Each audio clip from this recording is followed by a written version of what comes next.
بسم اللہ الرحمن الرحیم۔ السلام علیکم ناظرین، عمران خان اور بندیال سمیت 4 افراد کے خلاف فیصلے حتمی مرحلے میں داخل ہو گئے، بلکہ میں نے غلط فکرہ کہہ دیا، حتمی فیصلے ہو گئے ہیں۔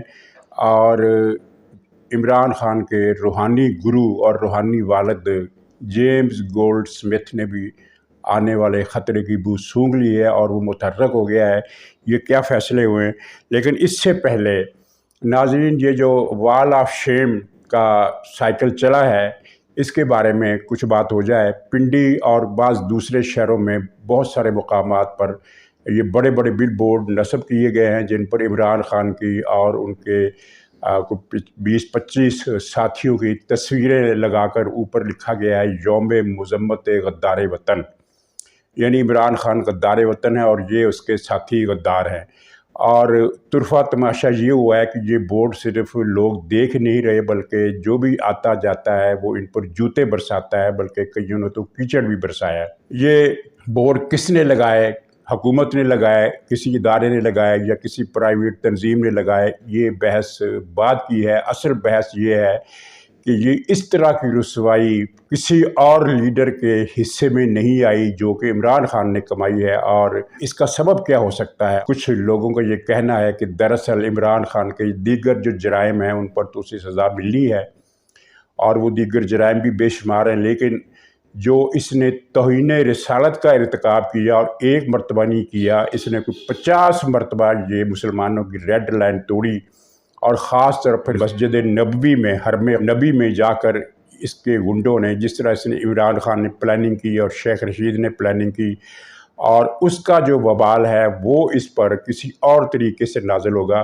یعنی روایتی سزائیں تو اسے ملنی ہی ملنی ہیں۔ اور ناظرین، آپ خود غور کریں کہ ایک آدمی اپنے گھر پر بیٹھا ہوا ہے اور اسے پتہ چلتا ہے کہ جگہ جگہ، اور اطلاع یہ ہے کہ یہ اگلے دنوں میں پنجاب کے، پاکستان کے دوسرے شہروں میں بھی یہ وال آف شیم جو ہے، دیوار شرم، بلکہ اسے کہنا چاہیے دیوار بے حیائی، یہ جو ہے اس کے بورڈ نصب ہوں گے اور ہر جگہ لوگ اسے جوتیاں ماریں گے۔ جنگ اور گجرانوالہ میں بھی یہ بورڈ لگے ہیں، وہاں ان پر جوتیاں برسانے کا عمل وہاں بھی جاری ہے، پنڈی میں بھی جاری ہے۔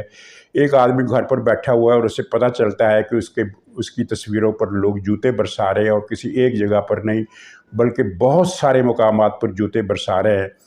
تو کیا خیال ہے، نفسیاتی اعتبار سے وہ سے ٹارچر نہیں ہوگا؟ ظاہر ٹارچر ہوگا، اور ٹارچر بہت زیادہ ہوگا۔ انگریزی کے ایک جاسوسی میگزین میں ایک کہانی چھپی تھی جس میں ایک کمپنی یہ اشتہار دیتی تھی کہ ہم آپ کے دشمن کو قتل کریں گے اور قانونی طریقے پر قتل کریں گے، نہ آپ پر مقدمہ چلے گا نہ ہم پر مقدمہ چلے گا، فیس ہماری اتنی ہے۔ چنانچہ لوگ اس سے اپنا دشمن قتل کرانے کے لیے رابطہ کرتے تھے، اور پتہ اس کا طریقہ کار کیا تھا؟ طریقہ کار یہ تھا کہ وہ کمپنی کہتی تھی کہ ہمارے پاس ہماری فرم میں 2500 ملازم موجود ہیں، اور ان کے پھر اہل خانہ ملا کر یہ 10,000 کی اسٹرینتھ بن جاتی ہے۔ جیسے ہی ہمیں کوئی آرڈر ملتا ہے کہ فلاں کو قتل کرنا ہے، تو ہم اس کے لیے صبح، دوپہر، شام سے پہر رات کو 5-6 وقت دعا کرتے ہیں کہ یہ مر جائے، یہ مر جائے، یہ مر جائے۔ اب بظاہر تو یہ بڑا لطیفہ تھا، لیکن وہ کمپنی کیا کرتی تھی، وہ اس اپنے وکٹم کو، جسے اس نے قتل کرنا ہوتا ہے، جس کے قتل کی اس نے سپاہی لی ہوتی ہے، اس کو مسلسل ٹیلی فون، مختلف لائنوں سے، مختلف نمبروں سے ٹیلی فون جاتے تھے کہ ہمارے 10,000 لوگ جو ہیں وہ تمہاری موت کے لیے دعا کر رہے ہیں، صبح دعا کر رہے ہیں، دوپہر کو دعا کر رہے ہیں، شام کو کر رہے ہیں، رات کو کر رہے ہیں، اب اتنی مرتبہ دعا ہوگی یہ تمہارے مرنے کی، اور ہماری دعا ہے کہ تم مر جاؤ۔ تو نتیجہ یہ ہوتا تھا کہ 3-4 دن کے بعد وہ آدمی یہ ٹارچر برداشت نہ کرتے ہوئے مر جاتا تھا کہ 10,000 آدمی نہ صرف یہ کہ میری موت کے لیے دعا کر رہے ہیں، بلکہ مجھے مسلسل ٹیلی فون کے ذریعے بتا بھی رہے ہیں کہ تم مرنے والے ہو، ہماری دعائیں قبول ہونے والی ہے۔ وہ اسی احساس کے پیش نظر مر جاتا تھا۔ یہ نفسیاتی ہتھیار بڑے اہم ہوتے ہیں۔ یہ کہانی فکشنل تھی، اس میں کوئی ریالٹی نہیں تھی، ایسی کوئی فرم دنیا میں موجود نہیں تھی، لیکن اس میں ایک نفسیاتی فنامنا جو ہے وہ اس نے پیش کیا، اور یہ بالکل وہ ایک سچا تجربہ یہ تھا کہ دشمن کا ایک جاسوس پکڑ لیا برطانیہ کی کسی انٹیلیجنس ایجنسی نے، اور اس کی آنکھوں پر پٹی باندھ دی، اور اس کے بازو میں ایک سوئی چبوئی اور وہاں ایک وہ نلکی لگا دی، وہ جو گلوکوز یا خون ٹرانسفر کے لیے جو نلکی ہوتی ہے وہ چھوٹی ٹیوب وہ لگا دی۔ اس کے ساتھ ہی ایک دوسری ٹیوب لگا دی جس میں پانی تھا، وہ پانی مسلسل ٹپک رہا تھا برتن میں اور اس کے گرنے کی ٹپ ٹپ کی آوازیں آ رہی تھی۔ اس جاسوس کو یہ بتایا گیا جس کی آنکھیں بند تھی، ہم نے تمہارے ہاتھ کی جو بڑی رگ ہے اس میں وہ آرٹری میں وہ یہ کر دیا شگاف، اور وہاں سے اب یہ خون تمہارا ٹپ ٹپ گر رہا ہے اور 2 گھنٹے کے بعد یہ تمہارے جسم کا آخری قطرہ بھی نچڑ جائے گا۔ در حقیقت انہوں نے صرف اس کو ایک زخم چبویا تھا سوئی کا، وہاں سے کوئی خون نہیں ٹپک رہا تھا، خون بہنا اسی وقت بند ہو گیا تھا 1 یا 2 قطرے نکلنے کے بعد، لیکن وہ جو ساتھ والی نلکی تھی جس میں سے پانی ٹپک رہا تھا، تو آنکھیں بند کیے ہوئے یہ شخص جو تھا وہ یہی سمجھ رہا تھا کہ یہ میرا خون ٹپک رہا ہے، اور وہ 2 گھنٹے سے پہلے ہی آدھے پونے گھنٹے کے اندر اندر اس کی ڈیتھ ہو گئی، صرف اس وجہ سے یہ سوچ کر کہ میرا خون قطرہ قطرہ قطرہ کر کے جسم سے نکل رہا ہے، حالانکہ اس کے خون کا کوئی قطرہ نہیں نکل رہا تھا۔ یہ نفسیاتی مار ہوتی ہے، یہ نفسیاتی مار بہت اذیت ناک ہوتی ہے، اسے آپ خود پر، میں یا آپ، یعنی میں مثال کے طور پر کہہ رہا ہوں، اس میں برا مت مانیے گا، خود کو اس کی جگہ، عمران کی جگہ رکھ کر دیکھیے اور تصور کیجئے کہ ہر شہر میں آپ کی تصویریں نصب ہے اور لوگ آ کر ان کے ساتھ یہ سلوک کر رہے ہیں، تو آپ یہ تصور کرتے ہی ایک قسم کے ٹارچر میں مبتلا ہو جائیں گے۔ تو عمران خان کو آپ لاکھ کہیں کہ وہ بہت بڑا ڈھیٹ ہے، بے شرموں کو بے شرم ہے، اس صدی میں کیا اس 1000 سال میں اس سے زیادہ بے غیرت اور بے شرم اور بے حیا انسان پیدا نہیں ہوا ہوگا، لیکن انسان کے نفس، کوئی بھی انسان کیسا بھی ہو، اپنی نفسیات سے جان نہیں چھڑا سکتا، اور نفسیاتی جو ٹارچر، اس کو جو صدمے، جو نفسیاتی ٹارچر ہوئے ہیں، اس کا اندازہ آپ اس کی تقریروں اور بیانات سے لگا سکتے ہیں، جیسا کہ اس نے کل پھر بیان دیا کہ میں تو جب سے میری حکومت ختم ہوئی ہے مسلسل اپیلیں کر رہا ہوں حکومت سے کہ وہ مذاکرات کر لے۔ تو ظاہر یہ بھی اس کی دماغی ایک شکست کی علامت ہے، کیونکہ یہ تو پورا سال یہ کہتا رہا کہ میں مر جاؤں گا، ان چوروں، ڈکیتوں، ڈاکوؤں سے مذاکرات نہیں کروں گا، اب کہہ رہا ہے کہ میں تو سال بھر سے مذاکرات کی منتیں کر رہا ہوں، اور پھر جس کا یہ کہنا کہ فوراً مذاکرات کر لو، ظاہر ہے کوئی دماغی طور پر سین آدمی اس طرح کی پیشکش، اس طرح کی اپیل، اس طرح کی التجا نہیں کر سکتا۔ اور پھر ساتھ ہی اس کے منہ سے جو اگلا فقرہ نکلا وہ یہ تھا کہ میری اس مذاکرات کی اپیل کو میری کمزوری نہ سمجھا جائے، تو پھر کیا تمہاری قوت سمجھا جائے؟ جب یہ طاقتور تھا کوئی حکومت اس سے مذاکرات کرنے کے لیے تیار نہیں تھی، اب جب کہ اس کی طاقت کے سوتے خشک ہو چکے ہیں، اس کے ساتھی اسے چھوڑ کر جا رہے ہیں، بھگدڑ ایسی مچی ہے۔ وہ کسی نے لطیفہ نما ٹویٹ کیا، اس نے کہا کہ مجرے کی محفل پر پولیس کے چھاپے کی خبر آ جائے تو وہاں سے جس طرح لوگ بھاگتے ہیں اس سے بھی زیادہ تیزی کے ساتھ پی ٹی آئی کو لوگ چھوڑ رہے ہیں، یہاں تک کہ وہ تبدیلی آئی والا گلوکار جو ہے عمران اسماعیل بھی چھوڑ گیا، وہ بلو کے گھر کا جو وہ تھا ٹکٹ کیپر ابرار الحق، وہ بھی پارٹی چھوڑ گیا۔ تو یہ کیا ہو رہا ہے؟ تو اس کے ساتھ جو ٹارچر ہو رہا ہے اور جس طرح اس کی کمک کے، اس کی مدد کے، اس سے رابطوں کے راستے بند ہو گئے، کوئی اس سے ملنے کے لیے نہیں آ رہا۔ یہ فون کر کے اس نے بلایا تو 2-3 آدمی پہنچے، جس کے بعد اس نے یہ اعلان کیا کہ میں نے حکومت سے مذاکرات کے لیے 7 رکنی کمیٹی بنا دی، اس میں شاہ محمود قریشی ہوگا، مراد سعید ہوگا، یہ دونوں گرفتار ہو چکے ہیں، اسد عمر کا بھی نام لیا جو کہ پارٹی چھوڑ چکا ہے، حماد اظہر کا بھی نام اس میں شامل ہے، اور 1-2 نام اور بھی شامل ہیں جو کہ مفرور ہے۔ تو بھائی حکومت تو تم 7 رکنی کمیٹی بناؤ یا 70 رکنی کمیٹی بناؤ، حکومت تم سے مذاکرات نہیں کرنے والی۔ یہ اس کے دماغ میں ایک ظاہر ہے، ایک خرابی پیدا ہو گئی ہے اس ٹارچر سے جو وہ 1 سال سے برداشت کر رہا ہے۔ ناظرین، اس ٹارچر کی تفصیل بڑی لمبی ہے، ہر وہ اقدام جو اس نے اٹھایا، ہر وہ اوفینس جو اس نے حکومت کے خلاف لانچ کیا، ہر وہ اٹیک جو اس نے اپنی دانش میں ایک سپر ماسٹر کارڈ سمجھ کر کیا، وہ ناکام ہوا۔ ان ناکامیوں کی مسلسل سمجھ لیجئے کہ گولڈن جبلی ہو گئی۔ اس کے بعد اس کے پاس اس کے اعصاب جو ہیں وہ اور ذہن جو ہے وہ متاثر ہوا بری طرح، اور پھر خاص طور پر یہ 9 مئی کے واقعات کے بعد جو کچھ ہوا ہے وہ اس کے لیے غیر متوقع تھا۔ اول بات تو یہ کہ 9 مئی کا ایڈونچر جس طرح ناکام ہوا ہے، اس کو اس کی امید نہیں تھی، اور ایڈونچر کے ناکام ہونے کے بعد جو کچھ ہو رہا ہے یہ اس کے ذہن کو معوف کر رہا ہے، اور یہ اب جو بھی یہ تقریریں کر رہا ہے یہ معوف ذہن کے ساتھ کر رہا ہے۔ اس لیے اس کی تقریروں میں، اس کے فکروں میں مزدہ خیز باتیں ہیں، مثلا یہی بات کہ हुकूमत मुझसे फ़ौरन मुज़ाकरात करे। भी क्या कोई तुम सौदेबाजी की पोजीशन में हो कि हुकूमत तुमसे फ़ौरी मुज़ाकरात करे? हुकूमत तो कहती है हमने मुज़ाकरात करने ही नहीं।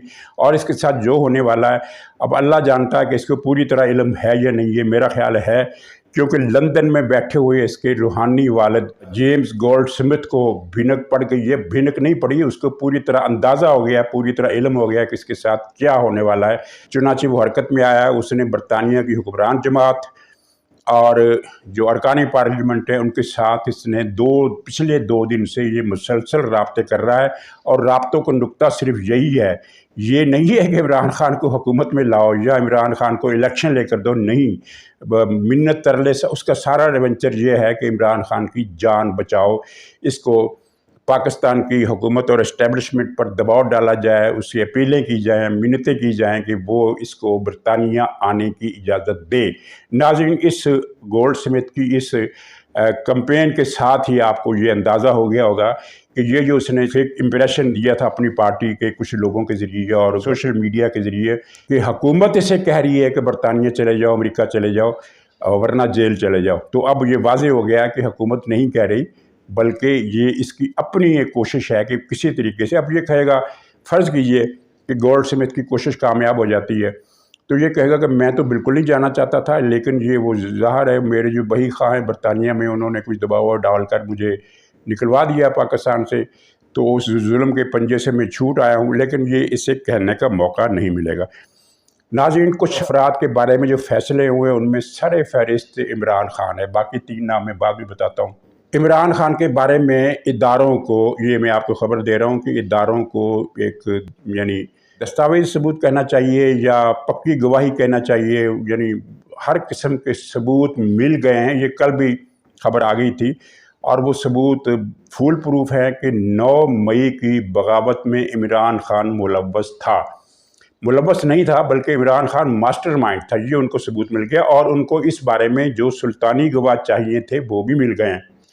और इस पर अब 5 इल्ज़ामात के तहत मुकदमा चलाया जाएगा। ये तय हुआ है कि मुकदमा फ़ौजी अदालत में आर्मी एक्ट के तहत चलेगा और 5 इल्ज़ामात के तहत चलेगा। एक इल्ज़ाम ये है कि इसने म्यूटनी की कोशिश की। दूसरा इल्ज़ाम ये है कि इसने अवाम को बगावत पर उकसाया। तीसरा ये है कि इसने निगरानी की और इसकी निगरानी में फ़ौजी तनसीबात पर हमले हुए, गुंडागर्दी हुई। चौथा इल्ज़ाम ये है कि इसकी उकसाहट पर, इसके कहने पर और इसके प्लान के मुताबिक लोगों ने शहदा की यादगारों की बेहुरमती की। ये बड़े संगीन इल्ज़ाम है। और आखिरी इल्ज़ाम जो है वो भी बड़ा संगीन है, 5वां, वो ये है कि ये पिछले 1 साल को मेंशन किया गया है कि पिछले 1 साल से ये राग के एजेंडे को आगे बढ़ा रहा है। और इसके सबूत में आदिल राजा का जो मसला है वो भी इसी में शामिल आप कर लीजिए कि 5वां आदमी वो है आदिल राजा, उसके बारे में भी फैसला हो गया है। तो 5 आदमियों के बारे में फैसला हुआ। तो इमरान खान के बारे में ये कतई फाइनल फैसला हुआ है कि इस पर आर्मी एक्ट के तहत मुकदमा चलेगा और मुकदमा चलेगा फ़ौजी अदालत में, दहशत गर्दी की अदालत में नहीं चलेगा। कब चलेगा इसका फैसला भी हो गया है, जो वो नहीं बताएंगे जब तक कि इसको उठाकर वो फ़ौजी अदालत में मुकदमा नहीं चलाते। और इसकी गिरफ़्तारी भी किस वक्त होगी ये अभी पता नहीं। आज भी हो सकती है, कल भी हो सकती है, 1 हफ़्ते बाद भी हो सकती है। लेकिन ये गिरफ़्तारी तो ज़ाहिर है, जब मुकदमा फ़ौजी अदालत में चलना है तो गिरफ़्तारी तो होगी, लेकिन देखना है ये कब होती है। और ये भी तय कर लिया गया है कि इसे सज़ा में लचक वो या नरमी की जो गुंजाइश कानून में या आर्मी एक्ट में अगर होती है, हमें नहीं पता इसकी तफसील का या इसकी प्रैक्टिस का, लेकिन अगर वो जो कानून के तहत कुछ गुंजाइशें निकल आती हैं कि इसने चूँकि फ़लाँ जो काम इस मजबूरी में किया था, ये इन हालात में किया था, चुनांचे इसकी सज़ा 10 कोड़े नहीं है, उसको 5 कोड़े दे दो, ये फ़ौजी अदालतों में होता रहा है। तो लेकिन जहाँ तय हुआ है कि इसके साथ कोई रियायत नहीं करनी। अब मैक्सिमम जो सज़ाएँ जो है 2 हैं, उनमें से 1 होगी। उन 2 सज़ाओं के मैं नाम मेंशन नहीं करूँगा, वो आप ख़ुद समझ लीजिए कि वो 2 मैक्सिमम सज़ाएँ कौन कौन सी होती हैं, जिनमें से 1 इसे मिलनी है।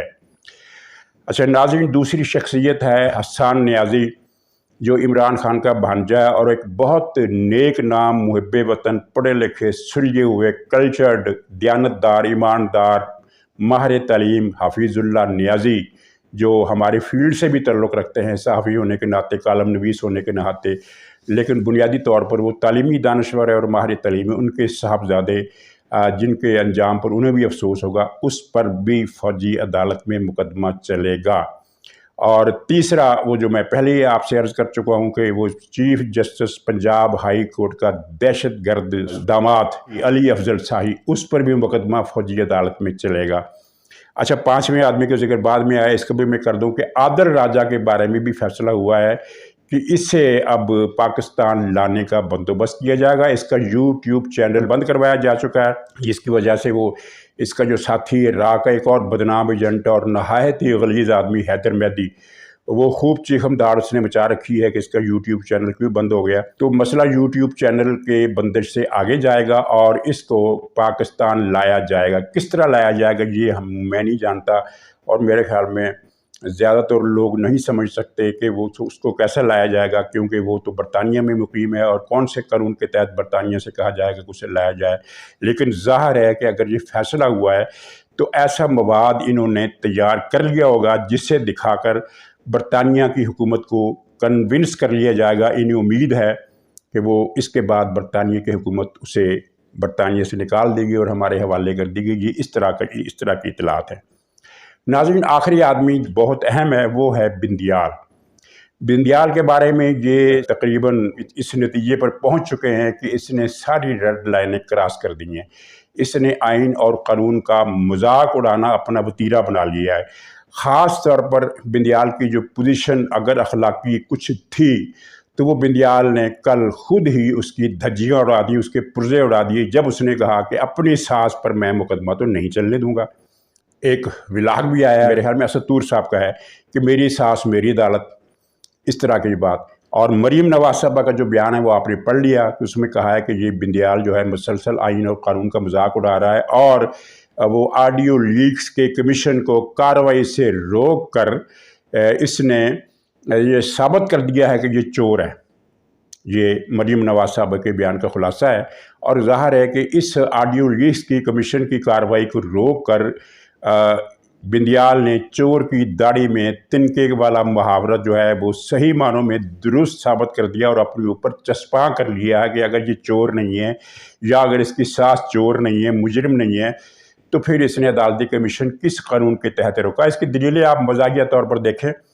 इसने कहा कि जनाब ये जजों का मामला है तो जनाब मुझसे पूछे बगैर कैसे कमीशन लग सकता है। उस पर अटार्नी जनरल ने कहा कि कानून में कहाँ लिखा है कि ये कमीशन जिस कानून के तहत बना है उसमें कहाँ लिखा है कि ये इस तरह का कमीशन जो है वो चीफ जस्टिस से पूछ कर बनाया जाएगा। कहीं नहीं लिखा। और बिंदियाल ने इस बात को माना, इस तरह माना कि अच्छा नहीं लिखा लेकिन प्रैक्टिस तो ये नहीं है। कौन सी प्रैक्टिस भाई?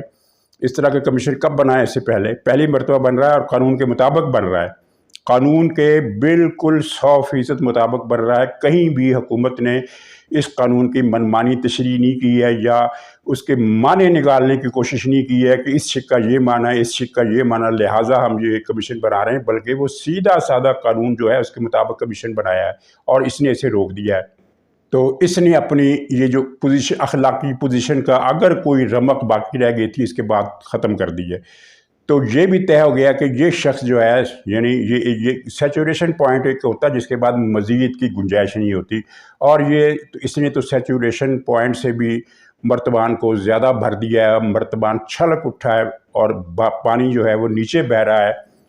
तो वैसे भी कुदरत का असूल है कि जब कोई शख्स अपने ओहदे का इस तरह इस्तेमाल करते हुए पंजाबी मुहावरे के मुताबिक अन्नी मचा दे, तो फिर उसकी जो डोरें हैं वो कस दी जाती हैं, चाहे वो सिस्टम कसे, चाहे वो माशरा कसे, चाहे वो तकदीर कसे, कोई भी वो तारीख़ में कोई आदमी फिर ऐसा बचा नहीं है। तो नाज़रीन, ये अहम फैसले हुए और ये इसको अब इस मुसीबत की घड़ी में ये मुज़ाकरात, फौरी मुज़ाकरात को हम ये कह सकते हैं कि ये फ़ौजी अदालत में मुकदमे से पहले या अपने दर्दनाक और इबरतनाक अंजाम को पहुंचने से पहले इसकी आखिरी चीखें हैं, जो सुनकर कुछ लोग इबरत पकड़ रहे हैं, कुछ लोग हंस रहे हैं, कुछ लोग ज़ेरे लब मुस्करा रहे हैं। और दीवारे बेहयाई, वाल ऑफ शेम, मेरी तजवीज़ ये है कि इसे اور بھی شہروں میں آپ لگائیں نہ لگائیں آپ کی مرضی ہے، لیکن اس کے 2 بڑے بڑے بورڈ جو ہیں وہ زبان پارک کے دونوں طرف، یعنی اپ اینڈ ڈاؤن دونوں سمتوں میں یہ بڑے بڑے بورڈ یہاں بھی نصب ہونی چاہیے، تاکہ عبرت کا یہ منظر خود اپنے گھر کی دیواروں سے جھانک کر خود بھی دیکھ سکے۔ ناظرین، اسی پر اجازت دیجیے، انشاءاللہ اگلے ولاگ میں پھر ملاقات ہوگی، تب تک کے لیے خدا حافظ۔